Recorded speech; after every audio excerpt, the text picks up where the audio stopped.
moment here. Welcome back. This is StarCraft 2 here at MLG Spring Championship at the Anaheim Convention Center in Anaheim, California. I'm DJ Wheat. And I'm Day 9. Game number 2 going to be started up. One of the players had a PC crash, so they'll be hopping right back into it in a moment. But, I want to talk a little bit about nerves, Marcus. Sure. There's so many players that we'll see be consistent top performers, or, even players who look amazing on the ladder, and whenever you see their replays, you just can't believe how good they are.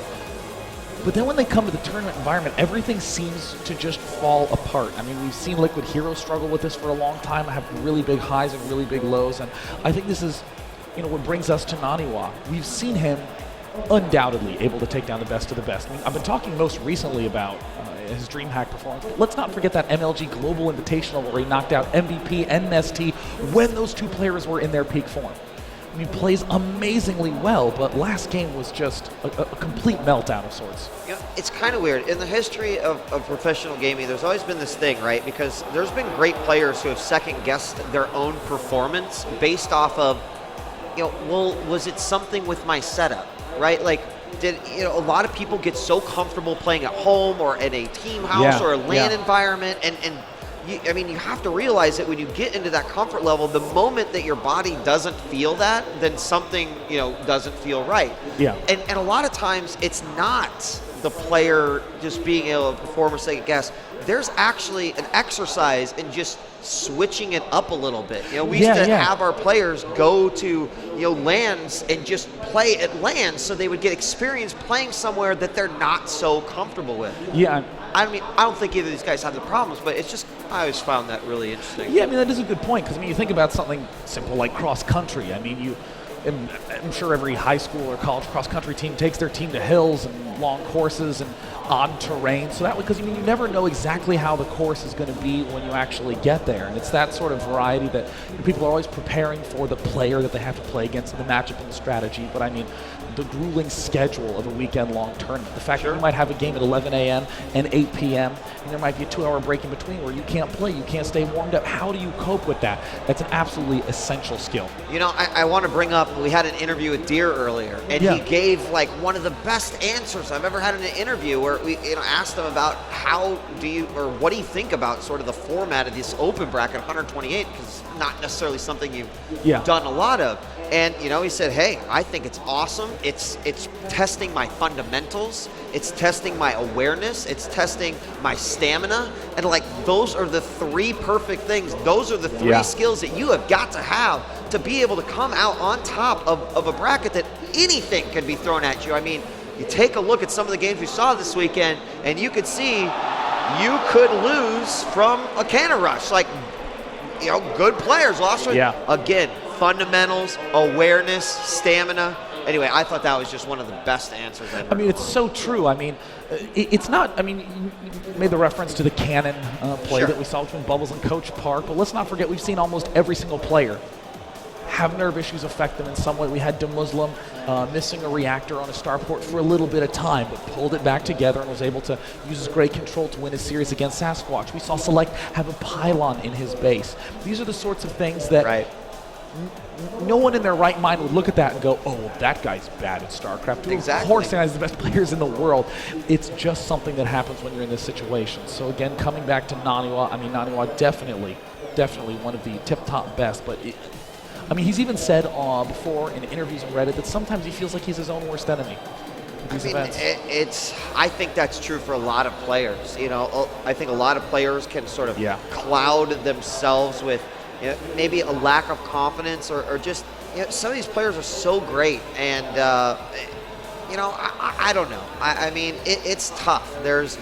When you mentioned, Sean, about a lack of consistency, I would never want to see a player think that their skills are lacking because they can't reach a level of consistency that even maybe the community should expect you to have if you're the best. I mean, who has had, consistency to win tournament after tournament after tournament after tournament? We saw several winners who have, won several titles over and over, but we've yet to have someone who can absolutely dominate. And there are players out there that with every single loss they feel like they have let down themselves and their fans, etc. And it just can't be a realistic mindset, I think, in this sort of environment and at the top level. I really don't think that there is any player who plays better in tournaments than they do at home in practice. For every player, it's the exact opposite. How can I play as well as I do in practice at this tournament? And that is really the gift of many players, like Innovation or Pardon, or they just seem to sit down and do their thing very, very, very well. So I want to spend a little bit of time talking about this upcoming map, Whirlwind, some of the basics of it in TVP. It's one of those interesting maps where dropping continues to be extremely threatening, extremely potent, all game long. Almost always we end up seeing a point in Protoss versus Terran where the Terran will kind of pull back to more full-on frontal attack play, and the drops will branch off from that, sort of working coordination with this. But I mean, this map is big. You will never have excellent coverage, ever. So, I mean, even your natural expansion, things can swing all the way around. All right, and it looks like we are ready to rock and roll. Let's make sure that everyone is ready, and then we'll go ahead and get started. Making sure, okay. And there it is. There we go. Yes, the countdown has begun. It's going to be game 2 between CM Storm and Alliance Naniwa. I'm clapping. I'm ready. I'm ready. Whirlwind's map. So we see the flyby. Interesting places, a lot of like little nooks and crannies in this. The airspace, can also be difficult to deal with in some portions of the map. But as you mentioned, this one be big. Let's go ahead and introduce these players in the northwest position. As the blue Protoss, he's up 1 game and needs only 1 more to achieve victory in this series. Give it up for Polt!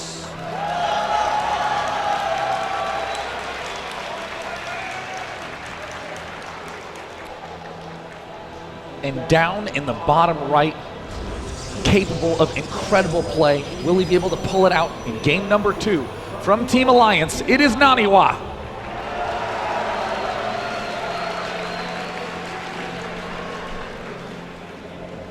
So game 1, I don't know if like players just have decided that they're going to gift their first game to Polt every time they play them. But Polt has definitely been the happy receiver of a couple of games in that fashion. Now, granted, Naniwa obviously, had a couple things not really go his way in that first game, but just like when we saw the game versus Suppi, early pool didn't work out. I saw that smile on Polt's face, and I had to have felt like he had just been given another game. But Polt's ready to play, tooth and nail, a long macro game, aggressive game, whatever. So he's got to be feeling super comfortable in this position. And we've been talking a lot about consistency and performance. Polt has been damn consistent forever. I mean, he is always getting deep. He actually lives in America, studying in Texas. But every time he shows up to an MLG, it doesn't matter if it's a Kespa Pro, an ESF Pro, Foreign Pro, Polt, take him down. Not only can take him down, but does take him down. I don't think he's not gotten a top 8 at the last few tournaments he's been to, if I recall correctly. Don't have the stats in front of me, Sean, but I honestly would not be surprised. Well, I don't have the stats on me either. I don't know why I put myself on the spot like that, Marcus. That's a bad play as a caster. At least 9. Less than 100. Top 8s. All right, so we've got the first scout going out here. SCV for Polt, making its way around. His orbital does finish up, and he's just getting his first Marine. First Reaper. This time, of course, he does open with the refinery so that he can go ahead and get that out. But looks like after the Reaper, instead of getting another one, he will go ahead and throw down that reactor. God. Okay, now see, there's a lot of very cool meta plays going on right now. This is not a map where you would normally go Reaper. Because, I mean, look at the natural expansion where Naniwa's patrolling his probe, where Polt's gone toe-to-toe with the probe. This is the only place where you can pop up with a Reaper. It's very easy to shut down Reaper scouting with even a single Stalker. But Polt, and as a result, Naniwa is preparing himself to do some kind of early rush play. But look at this. The Reaper's going to pop up. Not only is it going to pick off the probe, but it's also going to be able to get right deep into the main. and it'll be able to see that Twilight Council. Yeah, the Mothership Core going after him. Is he going to be able to get him out of there? He hasn't gone in. He did chase the Reaper away. And honestly, that would be incredible if somehow that Reaper did not get in there and see what is going on. We're talking balls of steel right here. Look at that. That's crazy. He's going for a Dark Shrine right away. This is very bold from Naniwa. Look at this, no stalker play, but these are the kind of crisp, thin timings that Naniwa is known for. Engineering Bay coming up from Polt. He's going for a fast +1 attack. And if he doesn't see any units coming up soon, he's going to get real suspicious. And there he is going in. Stalker's not out yet. Uh-oh. Oh, the Reaper's going to go in for a second shot. It just needs one more. Oh, my no. And will he go to the top? And and he sees it. Unbelievable. I mean, what he sacrificed to get it out was exactly what he needed to stop the information from getting out. Oh my God, is this Reaper going to get all the way out? Oh, a very frustrating moment for Naniwa. It did the full ring around the rosy, gets out. 0 units lost for CM Storm's Polt. That Mothership Core is so mad right now. Oh. So mad, as everything has been spotted. In fact, going back in, but he is going to go down. That Stalker's not going to let him go through. Now, we've got the missile turret at the front. That's to be expected. Also, one inside the main mineral line. But I mean, honestly, he's not going to really. He's not going to be able to get it. Yeah, 647. He's not going to be able to get it past you. This thing's going to just melt. But look at how smartly Naniwa's playing out of this situation. I mean, he builds 1 DT. Doesn't go overboard with the Dark Templar, just 1. And this 1 DT is actually going to indirectly cause a lot of damage to Polt. Because look at Polt, not yet willing to throw down any mules. Look at Polt's main, delay on a lot of his other buildings. Still just has 2 barracks out, stim en route, but Naniwa going straight for the +1 armor. I mean, might even be able to get away. With getting some key upgrade like charge. Could even take an expand pretty quickly, like at around 9 to 10. So Naniwa is playing this off very, very smartly. And, I mean, just pushing out the probes right now, just getting an economy up. He is going to send this Mothership Core inside, at least just to do a little scout here. He's going to immediately fall back when he sees a ton of Marines right there. Yeah. Second bunker does go down. I believe there was actually 3 going up at one point, but he canceled one of them. Yeah. Right now, Naniwa has good map control. Center Zelnaga Tower, he's got the patrolling DT. That's not going to let anything out unless a scan is accompanied by it. So, looking pretty good considering how this all played out. Made those sacrifices early, and as a result, not really in a bad position. And, for any new players sort of watching, if you look at the unit count, you see 1 DT, 2 Stalkers, a Mothership Core, and a Sentry. It seems like there's nothing on the map for Naniwa, but this is such a classic example of how you can defend with very little. 1 DT, well, Polt can't move out until he has a lot of scans or a Raven. Well, no need to worry about drops because there's really no way that the medevacs can finish until around 10 minutes. So it's the knowledge of these timings and the structure that's so great. And what did Naniwa do in the meantime? He's getting up 7 gateways, +2 armor, charge, Templar archives. The moment that Polt is able to move out, a flood of speed zealots and archives are going to be out. And the DT at the front sees those units and actually backs away. Yeah, he does not decide to go after him. Oh, the shimmer. The shimmer. Polt's like, wait, I see something there. But he decides to go ahead and get out of there. And I like that. Don't forget, there's always a little potential to slip in there, but a full wall is up. Those bunkers remained occupied. So here we see a couple of medevacs heading out as well. That Stalker moves away from the Zelnaga Tower. And, this does set Polt up for some potential drop play. See if he gets any units kind of spread around. And you remember, he doesn't have that much at the front. Our forwards go down, but he's going to need something for defense. So Polt's spreading out his Marines. It doesn't matter what build you're doing, what matchup you're doing, what map you're playing. All big deviations and strategies revolve around asking the following question. Is my opponent taking a 3rd base or not? Polt poking at the front, he's only thinking, yes, no 3rd base down yet. Gotta make sure that I can get a lot of units up to be able to face my opponent, who's probably also getting a lot of units up. That's why we see 2 more barracks going down. That's why we're going to be maybe seeing a little bit of a hold up on getting the extra engineering bay, and why we're seeing the reactor on the factory earlier. Great answers from CM Storm's Polt. So with the 7 gateways, obviously huge reinforcements coming out from Naniwa. Here comes the drop. It's heading Templar over. already. Oh my gosh, and look at that. Observer sees everything. The Templar is going to back off just a little bit, baits these medevacs in. It's not going to be a full kill, but he does force the attack away. Very, very nicely done, Sean. Really nice. And gosh, look at Naniwa's time. Instant +3 armor. Polt is going to begin slowly adding in those Hellbats. The Warp Prism too. I like this, you know, it's sort of like a forgotten thing. Yeah, the DTs are out there, but I would love to see some Warp Prism drops into, you know, into Pulse Main. I think that'd be... I mean, this is a very common way to abuse a Terran in the mid game. What do Terrans tend to do in the mid game? Have as many units as they can at the Protoss' side of things, harassing like we see Polt doing right now. And then with these 7 gateways, well, great, I'm just going to start warping Zealots into your main since all your stuff is over on my half of the map. And he's going to get a cancellation on this 3rd army. Does move in. Not able to get a force field down to stop those guys. Meanwhile, that 3rd is up for Polt. The Warp Prism is going all the way around. And there is going to be a Viking. Now, I always find these situations to be interesting because there'll be this point where the Viking, if it's all the way over to the very right of its patrol, will it hit that Warp Prism? We'll keep an eye on it here in just a second. It's got Polt actually returning to his base, and there we go. Warp Prism going in, and all he sees runs right into it. Naniwa will be pulling back, so continuing to play conservatively. Now, Warp Prism can outrun a Viking, so Polt won't quite be able to take it down, but Naniwa has taken control of the center watchtower, or I should say removed control from Polt in the center watchtower. Yeah, Polt, you know, I really feel like he wanted to do some serious damage there to with those drops initially. So what does he do?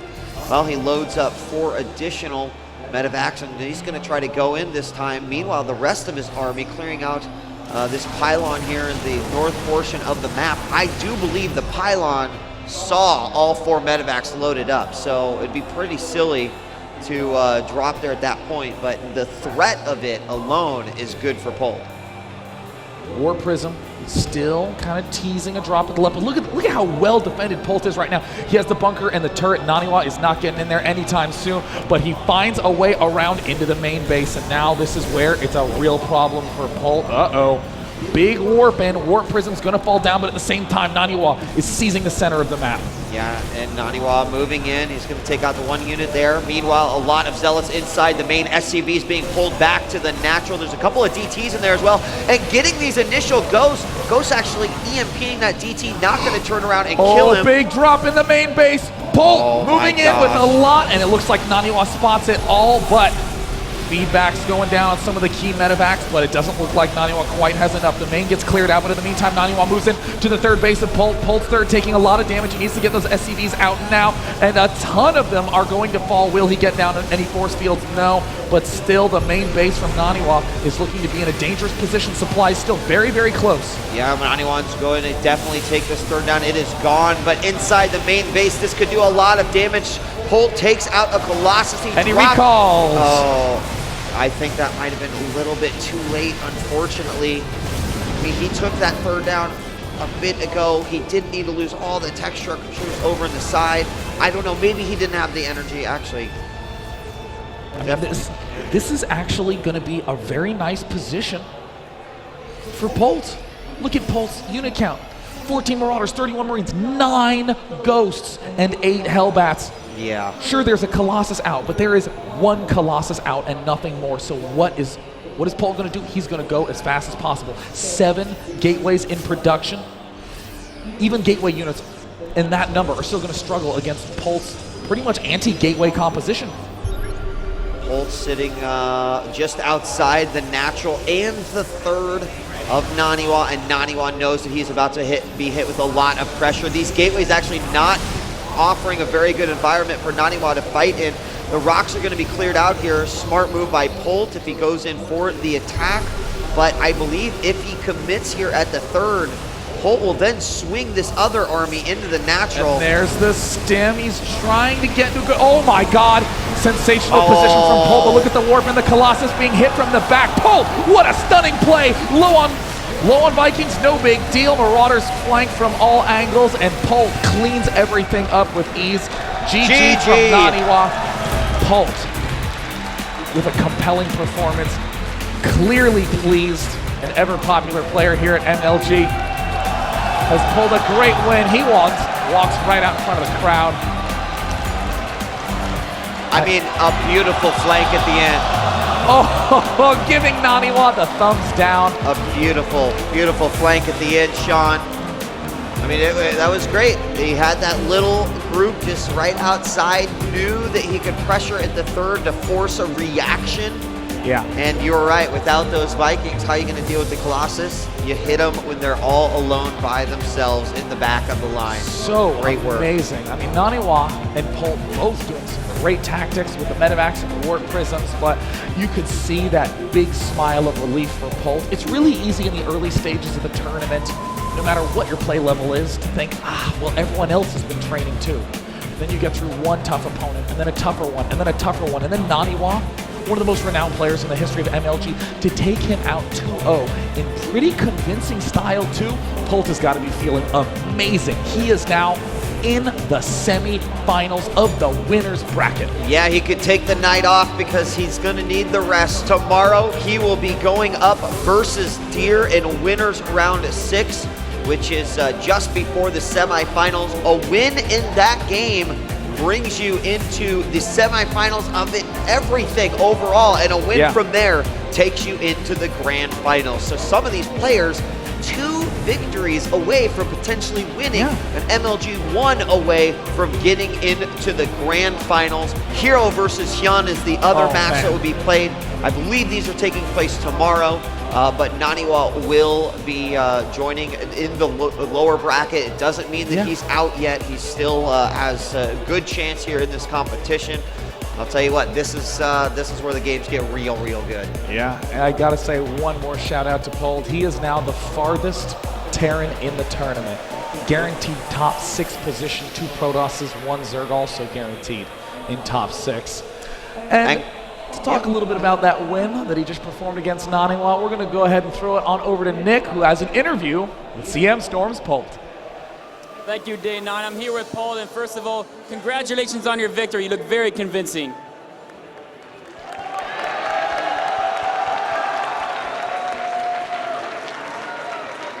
The first question I have is, in the past, Terran vs. Protoss has often been your strongest matchup, and looking at how well you did against Naniwa, is it still your strongest matchup?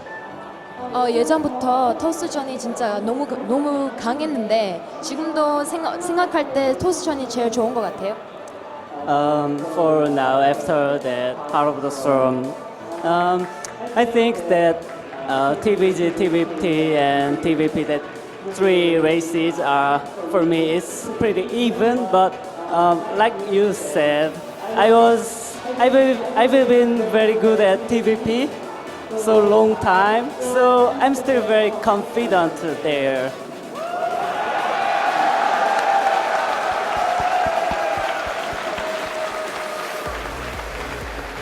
So your next opponent is going to be STX Deer, and this is going to be the first Korean opponent you're going to play so far in this MLG tournament. How do you feel going up against him? 이제 백동준 선수 만나는데 이제 첫 한국 선수로 만나는 거잖아요. 그래서 그거에 대해서 좀 소감이 어떤지. It's the first Korean player at this MLG Spring Championship, and because I did the last game was a very good warm-up game, so I will do very well. That's good to hear. Now, I also want to ask you, because you're one of the few pro gamers who's very successful at gaming, but you also go to college at the same time. I think you're studying in the Korean National University right now. How do you balance your studies and your pro gaming? 이제 선수들 중에서 학교와 게이밍을 둘 다 하는 선수들이 많지는 않잖아요. 그래서 그걸 어떻게 하세요? 어떻게 그거를? It's actually pretty hard for me. But the best way is like normal school days. Then it's easy, just study some time and play some time. But in the midterm or final exam period is very hard. At that time, I just focus on the school things, but after the exams, there will be a vacation. So, like this time, I'm focusing on gaming, so I'm doing very well.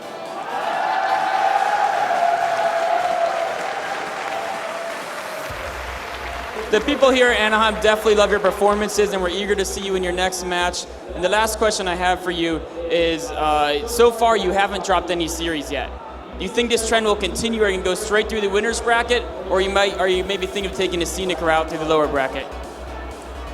아직까지 지진 않았잖아요. 그냥 이대로 쭉 결승까지 갈 것 같아요? 아니면 어쩌면 losers bracket도 갈 것 같아요?